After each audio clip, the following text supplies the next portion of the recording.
Hi friends, మనకి ఎన్టీపీసీకి సంబంధించి assistant executive operation ఏదైతే ఉందో 400 వేకెన్సీస్కి సంబంధించిన అప్లికేషన్ ఆన్లైన్ ప్రాసెస్ అయితే ఈరోజు స్టార్ట్ అవుతున్నది అనమాట. 15 ఫిబ్రవరి 2025 ఇంకా 1 మార్చ్ 2025 ఇది లాస్ట్ డేట్ అనమాట అప్లై చేసుకునే దానికి. ఇదైతే మనకి అఫీషియల్ అడ్వర్టైజ్మెంట్ 04/2025. ఫ్రెండ్స్, టోటల్గా 400 వేకెన్సీస్కి సంబంధించి యూఆర్లో 172 ఉన్నాయి, ఈడబ్ల్యూఎస్లో 40, ఓబీసీలో 82, అలాగే ఎస్సీలో 66, ఎస్టీలో 40. ఆల్ కేటగిరీస్లో మనకి వేకెన్సీస్ అయితే ఉన్నాయి. ఇవన్నీ కూడా ఫిక్స్డ్ టర్మ్ బేసిస్ అనమాట. ఇనిషియల్లీ 3 years, తర్వాత 2 years అయితే ఎక్స్టెండ్ చేసే అవకాశాలు అయితే ఉంటాయి. కన్సాలిడేటెడ్ శాలరీ వచ్చేసి 55,000 ప్లస్ హెచ్ఆర్ఏ ఇంకా అదర్ అలవెన్సెస్ అయితే అప్లికబుల్ అయితే అవుతాయి. ఇంకా అప్పర్ ఏజ్కి సంబంధించి 35 years అనమాట. ఇంకా ఓబీసీ ఎన్సీలు 38, అలాగే ఎస్సీ ఎస్టీకి సంబంధించి కూడా మనకి 40 years వరకు అప్పుడు అయితే చేసుకోవచ్చు అనమాట. బీఈ బీటెక్ మినిమం అయితే 40% అయితే ఉండాలి. 2 branches అయితే ఇవ్వడం జరుగుతున్నది. ఒకటైతే మెకానికల్, రెండోది ఎలక్ట్రికల్ అనమాట.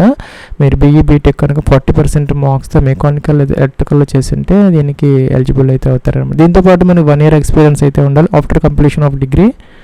ఇక్కడ మనకి పవర్ ప్లాంట్కి సంబంధించి ఆపరేషన్ లేదంటే మెయింటెనెన్స్ డిపార్ట్మెంట్స్లో మినిమం 100 MW ఆర్ మోర్ కెపాసిటీలో మీరు వర్క్ చేసి అయితే ఉండాలన్నమాట.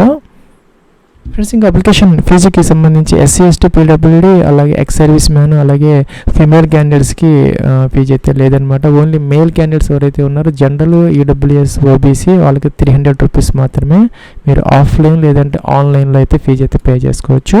ఇంకా అప్లికేషన్ ఆన్లైన్ ప్రాసెస్కి సంబంధించి ఇక్కడ మీరు recruitment of assistant executive operation on fixed term basis 04/20 against. ఇక్కడ మీకు అడ్వర్టైజ్మెంట్ ఉంది ఇంగ్లీష్, హిందీలో. అలాగే ఇక్కడ list of documents to be uploaded ఉందన్నమాట. మీరు కావాలంటే చూసుకోవచ్చు. అప్లై అయిన బటన్ దీన్ని క్లిక్ అయితే చేసుకోవాలి.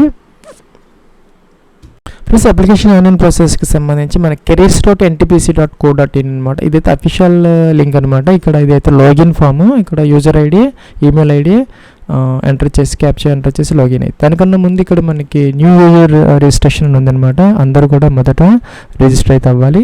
ఫ్రెండ్స్, ఇదైతే మనకి రిజిస్ట్రేషన్ ఫామ్. ఇక్కడ స్టార్ మార్క్ పెట్టిన తప్పనిసరి ఫిల్ అవుట్ చేసి శాలిటేషన్ సెలెక్ట్ చేసుకోవాలి. ఇక్కడ first name, middle name, last name అనమాట. మీ యొక్క నేమ్ అయితే ఎంటర్ చేసుకోవాలి. అలాగే కేటగిరీ, మీ category UR, OBC, SC ST select అయితే చేసుకోవాలి. జెండర్ మేల్ ఫీమేల్ సెలెక్ట్ చేయాలి. ఇంకా కూడా అప్లికెంట్ డేట్ ఆఫ్ బర్త్ అనమాట. మీకు డేట్ ఆఫ్ బర్త్ అయితే ఇక్కడ మొదటైతే ఇయర్ అయితే సెలెక్ట్ చేయాలి. ఈ విధంగా అనమాట. మంత్ సెలెక్ట్ చేసుకోవాలి. నెక్స్ట్ ఇక్కడ మీకు ఫాదర్స్ నేమ్ అనమాట. శాలిటేషన్ సెలెక్ట్ చేయాలి. అలాగే మీకు ఫాదర్స్ నేమ్, అలాగే మీకు ఫాదర్స్ ఆక్యుపేషన్ అనమాట. అన్ఎంప్లాయిడా, ప్రైవేట్ జాబా, ఫార్మరా ఏంటి సెలెక్ట్ చేసుకోవాలి. అలాగే మీ యొక్క మదర్స్ నేమ్ అనమాట. మొదట శాలిటేషన్ సెలెక్ట్ చేసుకుని మదర్ నేమ్, అలాగే మదర్స్ ఆక్యుపేషన్. ఇక్కడ ఏదో అప్లికబుల్ కాకపోతే నాట్ అప్లికబుల్ తీసుకోవచ్చు. నేషనల్ ఇండియన్ సెలెక్ట్ చేసుకోవాలి. అలాగే డొమిసైల్ స్టేట్ అంటే మీ యొక్క పర్మనెంట్ రెసిడెంట్ స్టేట్ అనమాట. మీరు ఎక్కడైతే రెసిడెంట్గా ఉన్నారో. అలాగే మదర్ టంగ్ అనమాట. మీ యొక్క మదర్ టంగ్ తెలుగు సెలెక్ట్ అయితే చేసుకోవచ్చు. కరెంట్ అడ్రస్ అయితే ఇక్కడ మనం టైప్ చేసుకోవాలి. డోర్ నెంబర్, ఫ్లాట్ నెంబర్తో సహా కంప్లీట్ అడ్రస్ ఎంటర్ చేయాలి. అలాగే ఇక్కడ కరెంట్ అడ్రస్ సిటీ అనమాట. మీ అడ్రస్లో నుంచి ఇక్కడ మొదట సిటీ అయితే మనం ఎంటర్ అయితే చేసుకోవాలన్నమాట. అలాగే ఇక్కడ కరెంట్ అడ్రస్ స్టేట్, మీ స్టేట్లో నుంచి ప్రజెంట్ స్టేట్ అనమాట, మీరు ఎక్కడ ఉన్నారనేది. ఇంకా కూడాను కరెంట్ అడ్రస్ పిన్ కోడ్ అనమాట. అలాగే రిలీజన్ సెలెక్ట్ చేసుకోవాలి. ప్లస్ ఇంకా కొన్ని కాలమ్స్ ఉన్నాయి. ఇక్కడ ఎక్స్ సర్వీస్ మ్యాన్ తెసి పెట్టాలి. ఎస్ పెడితే కనుక ఈ కాలమ్ అయితే ఫిల్ అవుట్ చేసుకోవాలన్నమాట. Period of service. ఇంకా కూడా డొమిసైల్, మీరు కనుక ఈ జమ్మూ కాశ్మీర్లో కనుక 1980 నుంచి 89 మధ్య కనుక రెసిడెంట్గా ఉంటే ఇక్కడ ఎస్పెక్ట్ లేకపోతే నో అనే సెలెక్ట్ అయితే చేయాలన్నమాట. ఇంకా మీరు గతంలో కానీ ఇప్పుడు కానీ ఎన్టీపీసీలో జాబ్ చేస్తూ ఉంటే ఎస్ పెట్టాలి, లేకపోతే నో అనమాట. అలాగే ఇక్కడ పీడబ్ల్యూడీ క్యాండిడేట్స్ ఏమైనా ఉంటే ఎస్ పెట్టాలి, లేకపోతే నో. ఎస్ పెడితే కనుక ఇక్కడ టైప్ ఆఫ్ కేటగిరీ అయితే అంటారు. అలాగే మ్యారిటల్ స్టేటస్ అనమాట. మ్యారీడ్ అన్మ్యారీడ్ అనేది చేసుకోవాలి. ఫ్రెండ్స్, ఇక మ్యారీడ్ అయితే కనుక డేట్ ఆఫ్ మ్యారేజ్ కూడా మీరు ఇక్కడ ఎంటర్ అయితే చేసుకోవాలన్నమాట. క్యాలెండర్ దీని నుంచి సెలెక్ట్ అయితే చేసుకోవాలి. అలాగే ఇక్కడ మీ యొక్క ఈమెయిల్ ఐడి ఎంటర్ చేయాలి. అలాగే మొబైల్ నెంబర్ అనమాట. అలాగే ఆల్టర్నేటివ్ సెకండ్ మొబైల్ నెంబర్ ఇక్కడ ఎంటర్ చేసుకోవచ్చు, లేదంటే ఆప్షన్లు అనమాట. స్టార్ మార్క్ పెట్టిన మాత్రమే మనం తప్పనిసరిగా ఫిల్అవుట్ అయితే చేసుకోవాలి. మీ యొక్క ఫాదర్స్ డేట్ ఆఫ్ బర్త్ అనమాట. మీ యొక్క ఫాదర్స్ డేట్ ఆఫ్ బర్త్ కూడా ఇక్కడ ఎంటర్ అయితే మీరు చేసుకోవాలన్నమాట. ఈ విధంగా ఫ్రెండ్స్, ఈ విధంగా సెలెక్ట్ అయితే చేసుకొని మీరు ఎంటర్ అయితే చేసుకోవాల్సిన అవసరం అయితే ఉంటుంది. ప్లస్ అలాగే మీ యొక్క మదర్స్ డేట్ ఆఫ్ బర్త్ కూడాను ఇక్కడ ఈ క్యాలెండర్ నుంచి మీరు మొదట ఇయర్ సెలెక్ట్ అయితే చేసుకోవాలి. ఫ్రెండ్స్ ఈ విధంగా మీరు సెలెక్ట్ అయితే చేసుకోవాలన్నమాట. ఫ్రెండ్స్ అలాగే ఇక్కడ డే కూడా ఎంటర్ అయితే చేసుకోవాలి. అలాగే ఇక్కడ సేవ్ అండ్ రిజిస్టర్ బటన్ దీన్ని క్లిక్ అయితే చేయాలి. ఫ్రెండ్స్ మనకి ఈ యొక్క ఎన్టీపీసీ నుంచి యూజర్ ఐడి అయితే మనకి పంపడం జరిగిందన్నమాట. అది ఇక్కడైతే మీరు ఎంటర్ అయితే చేసుకోవాలి యూజర్ ఐడి. తర్వాత అయితే ఇక్కడ ఈమెయిల్ ఐడి మీరు ఇక్కడ ఏదైతే ఎంటర్ చేశారో రిజిస్ట్రేషన్ ఫామ్ అది క్యాప్చా ఎంటర్ చేయాలి, లాగిన్ అవ్వాలి.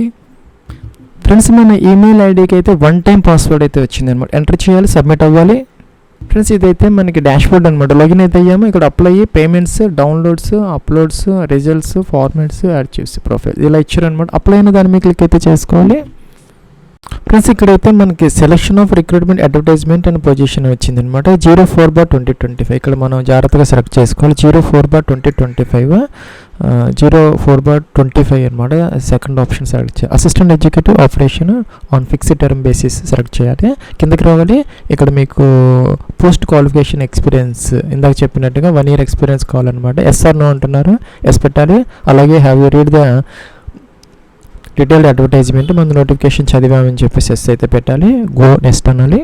ఫ్రెండ్స్ ఇక్కడ మన ఎడ్యుకేషన్ క్వాలిఫికేషన్ డీటెయిల్స్ అయితే ఫిల్ అవుట్ చేసుకోవాలన్నమాట. ఇక్కడ సెలెక్ట్ క్వాలిఫికేషన్ అని ఉంది. ఒకటే ఆప్షన్ అనమాట. BE BTech degree in engineering select చేసుకోవాలి. 2 బ్రాంచెస్ ఇచ్చారు, ఎలక్ట్రికల్ లేదా మెకానికల్ సెలెక్ట్ అయితే చేసుకోవాలన్నమాట. ఇన్స్టిట్యూట్ అంటే కాలేజీ అనమాట. ఇక్కడ వేరియస్ కాలేజెస్ అయితే ఇచ్చారు. ఏది లేకపోతే కనుక ఇఫ్ నాట్ ఫౌండ్ మన అదర్స్ అనే ఆప్షన్ ఉంది. తీసుకొని మీరు ఎక్కడైతే చదువుకున్నారో అది ఎక్కడైతే ఎంటర్ అయితే చేసుకోవాలి. కాలేజీ నేమ్ ఎంటర్ చేసుకోవాలి. అలాగే యూనివర్సిటీ అనమాట. ఈ యొక్క యూనివర్సిటీ నేమ్ ఎంటర్ చేసుకోవాలి. మీరు ఎప్పటి నుంచి ఎంతవరకు డిగ్రీ చదువుకున్నారో ఆ యొక్క ఇంజనీరింగ్ అనేది.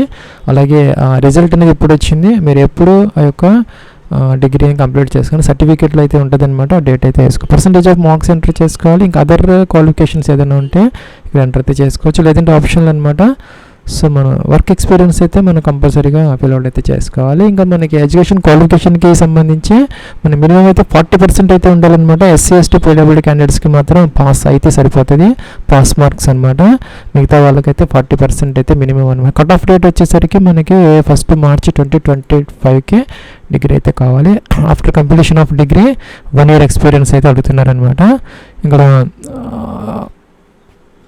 ఫ్రెండ్స్ ఇక్కడ కంపెనీ నేమ్ అయితే ఎంటర్ అయితే చేసుకోవాలన్నమాట. మీరు ఎక్కడైతే వర్క్ చేశారో అలాగే పోస్ట్ నేమ్ అనమాట. హెల్డ్ యొక్క మీరు ఏ పోస్ట్ అయితే చేశారు 1 year అది ఎప్పటి నుంచి ఎంతవరకు చేశారు. ఇదైతే మనకి ఆఫ్టర్ కంప్లీషన్ ఆఫ్ డిగ్రీ అయితే కావాలన్నమాట. అంటే పోస్ట్ క్వాలిఫికేషన్ ఎక్స్పీరియన్స్ అంటారు. ఇంకా సెక్టర్ అనమాట. ప్రైవేట్ లేకపోతే గవర్నమెంట్ సెలెక్ట్ అయితే చేసుకోవాలన్నమాట. ఇంకా కూడా పే స్కేల్ అయితే ఇక్కడ మనం ఎంత శాలరీ డ్రా చేశారనేది. ఇంకా జాబ్ ప్రొఫైల్ అనమాట. వర్క్ ప్రొఫైల్ మినిమం అయితే 150 క్యారెక్టర్స్తో ఇక్కడ మనం ఎంటర్ అయితే చేయాలన్నమాట.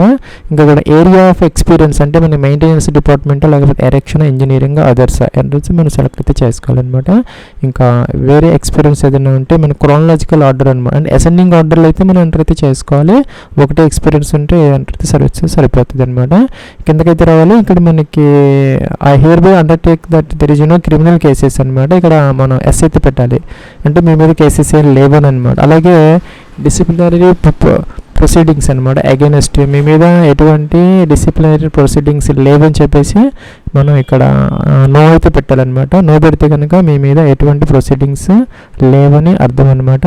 సో కిందకైతే రావాలి. అప్లోడ్స్ సెక్షన్లో ఫోటోగ్రాఫ్ అప్లోడ్ చేసుకోవాలి. JPG ఫార్మేట్ అనమాట. ఇంకా ఎడ్యుకేషన్ క్వాలిఫికేషన్కి సంబంధించి ఒకటే PDF ఫార్మేట్ అయితే మనం అప్లోడ్ అయితే చేసుకోవాలి. ఫైనల్ ప్రొవిజన్ PC లేదంటే CMM, ఇంకా కూడా దాంట్లో పర్సంటేజ్ ఆఫ్ మార్క్స్, ఇంకా కూడా CGPA యొక్క పర్సంటేజ్ కన్వర్షన్ ఫామ్లో మన CMM వెనకాల అయితే ఉంటుంది అనమాట. Consolidated mark sheet back side.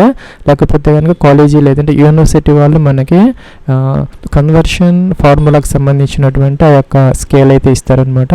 అది కానీ లేదంటే CMM బ్యాక్ సైడ్ ఉంటే అది సరిపోతుంది.